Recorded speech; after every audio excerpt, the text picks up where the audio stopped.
বিশ্ববিদ্যালয় ডিফু চৌহদত ছাত্ৰ একতা সভাই 5টা মূল বিষয় লৈ বিগত 4 দিন ধৰি তলা বন্ধ কৰি থকা আন্দোলন আজিৰে পৰা সাময়িকভাৱে উঠাই লয়।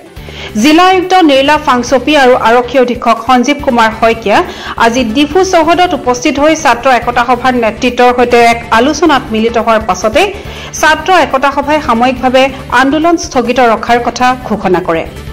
উল্লেখ্য যে ছাত্ৰ একতা সভাৰ নেতৃত্বত হোৱা আন্দোলনত ছাত্ৰ একতা সভাই 2024-2025 বৰ্ষৰ বাবে খালি থকা আসনসমূহত ছাত্ৰ ছাত্ৰীৰ নাম ভৰ্তিকৰণ, বিশ্ববিদ্যালয়খনত অধ্যয়নৰত ছাত্ৰ ছাত্ৰীসকলৰ বাবে পৰ্যাপ্ত বাছ সেৱা যোগান ধৰা, বিশ্ববিদ্যালয় চৌহদত এখন খেলপথাৰ নিৰ্মাণ কৰা, ছাত্ৰ আৰু ছাত্ৰী নিবাস শীঘ্ৰে নিৰ্মাণ সম্পূৰ্ণ কৰা, ছাত্ৰ ছাত্ৰী অনুপাতে নথকা অধ্যাপকৰ পদ পূৰণ কৰা আদি দাবীত আন্দোলনৰ কাৰ্যসূচী গ্ৰহণ কৰিছিল।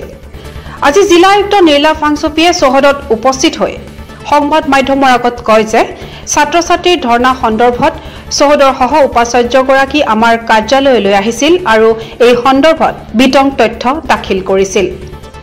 আজি ইয়াত উপস্থিত হৈ মই ছাত্ৰ ছাত্ৰীৰ সৈতে মত বিনিময় কৰি তেওঁলোকৰ দাবীসমূহ সত্য বুলি প্ৰতিপন্ন হৈছো। এই গোটেই দাবী পূৰণ কৰিবলৈ কিছু সময়ৰ আৱশ্যক হ'ব। তথাপি খেলপথাৰ ছাত্ৰ ছাত্ৰী আৱাস আদি বিষয়সমূহ শীঘ্ৰে সমাধান কৰা হ'ব। এসপ্তাহৰ ভিতৰত খেলপথাৰ নিৰ্মাণৰ কাম আৰম্ভ হ'ব বুলিও আয়ুক্তগৰাকীয়ে সদৰি কৰে। অধ্যাপকৰ আসন পূৰণ সম্পৰ্কত চৰকাৰক বিষয়টো দৃষ্টিগোচৰ কৰোৱা হ'ব বুলিও আয়ুক্তগৰাকীয়ে কয়। তেখেতসকলৰ মনৰ দুখ প্ৰকাশ কৰি পেলাই তেখেতসকলে ধাৰণা ডেমনষ্ট্ৰেট কৰিছে in front of the university campus আৰু তেখেতসকলৰ হৈ পেলাই প্ৰিন্সিপাল আমাৰ ভাইচ চেঞ্চেলৰ সেইদিনাখন পৰহি দিনাখন মোৰ তাত আহি পেলাই ডিটেইলছ ৰিপৰ্ট দিলে। ক'লোঁ যে তেখেতক ক'লোঁ যে মই মানডে গৈ আছোঁ, সেইকাৰণে আজি মই উপস্থিত হৈছোঁহি আৰু ল'ৰা ছোৱালীৰ লগত কথা পাতি পেলাই দেখা গ'ল যে ইছ্যুছবিলাকতো সঁচা কিন্তু এই গোটেইখিনি জানিবলৈ হ'লে কিছুদিন সময় লাগিব আৰু মই যিসকল কণ্ট্ৰেক্টৰ আজিলৈকে মেটেৰিয়েলছখিনি হেণ্ডঅভাৰ কৰা নাই, ল'ৰা হোষ্টেলৰ যিখিনি ইছ্যু আছে সেইখিনি সমস্যা সমাধান কৰা হ'ব। তেখেতসকলৰ লগত আলোচনা মিলিত হ'ব আৰু প্লেগ্ৰাউণ্ডৰ যিটো ফিল্ডৰ কথা কৈছে সেই প্লেগ্ৰাউণ্ডটো তেখেতসকলে 1 উইকৰ ভিতৰতে ষ্টাৰ্ট কৰিম বুলি কৈছোঁ।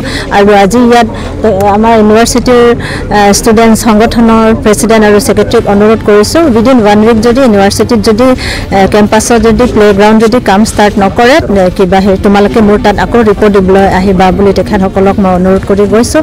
আৰু বাদ বাকী যিখিনি আমাৰ ছিটবিলাক ফিল আপ কৰিবলগীয়া আছে, কিছুমান বস্তু আমাৰ ইয়াত লোকেলি আমি ছল্ভ কৰিব নোৱাৰোঁ, আমাৰ হায়াৰ অথৰিটিৰ দৃষ্টি আকৰ্ষণ কৰাৰ কাৰণে গোটেইখিনি আমি পত্ৰযোগে প্ৰেৰণ কৰিম আৰু যিসকল ইয়াত এভেইলেবল যিসকল মানুহ আছে তেখেতসকলকো চিঠি আকাৰে দি পেলাই আমি মিটিঙত মিলিত হ'ম আৰু গোটেইখিনি সমস্যা সমাধান কৰাৰ কাৰণে। আৰু এই অনুৰোধ ৰাখিছোঁ যে ল'ৰা ছোৱালীক কৈছোঁ যে তোমালোকৰ ভৱিষ্যতৰ কাৰণে তোমালোকে পঢ়িব লাগে, মা দেউতাই তোমালোকক পঢ়াৰ কাৰণে ইয়াত পঠিয়াইছে, ধাৰণা ষ্ট্ৰাইক নহয়, কিন্তু তোমালোকক বাধ্য পেলাইছে যে কিছুমান সমস্যা থকাৰ কাৰণে তোমালোকে ধাৰণাত বহিছা, কিন্তু ধাৰণাখিনি তেখেতসকলে উঠাব বুলি এছুৰেঞ্চ দিয়ে with an assurance from district commissioner যে তেখেতসকলৰ সমস্যাবিলাক এক কৰি সমাধান কৰে, এইখিনি অনুৰোধ থাকে। ছাত্ৰ সংগঠনটোৰ নেতৃবৰ্গই সংবাদ মাধ্যমৰ আগত জিলা আয়ুক্তৰ প্ৰতিশ্ৰুতি অনুযায়ী এই আন্দোলন সাময়িকভাৱে প্ৰত্যাহাৰ কৰা হৈছে বুলি উল্লেখ কৰি আজিৰে পৰা ডিফু চৌহদৰ তলামুক্ত কৰা হ'ল বুলি ঘোষণা কৰাৰ লগতে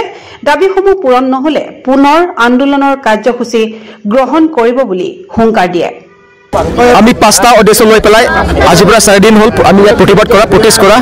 সেইকাৰণে আজি আমাৰ অনাৰেবল ডিচি মেম আহিছে, ডিচি মেম আহি পেলাই আমাৰ কাৰণে এটা এছুৰেঞ্চ দিছে যে আমাৰ যিমানখিনি আমাৰ ডিমাণ্ডছ আছে, আমাৰ 5টা ডিমাণ্ডছ আছে, সেই 5টা ডিমাণ্ডছ লৈ পেলাই ডিচি মেম এটা মিটিং পাতিব উইথ PVC ছাৰ, তাৰপিছত ডিচি মেম, তাৰপিছত আমাৰ ইউনিয়ন বডিৰ ফালৰ পৰা এটা মিটিং পাতিব।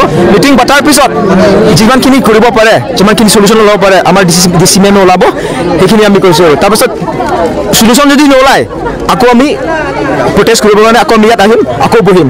Until and unless our demand is fulfil we will come back here and then we will protest. ডিফুৰ পৰা ছাইদুল ইছলামৰ ৰিপৰ্ট, আছাম টাইমছ পোষ্ট।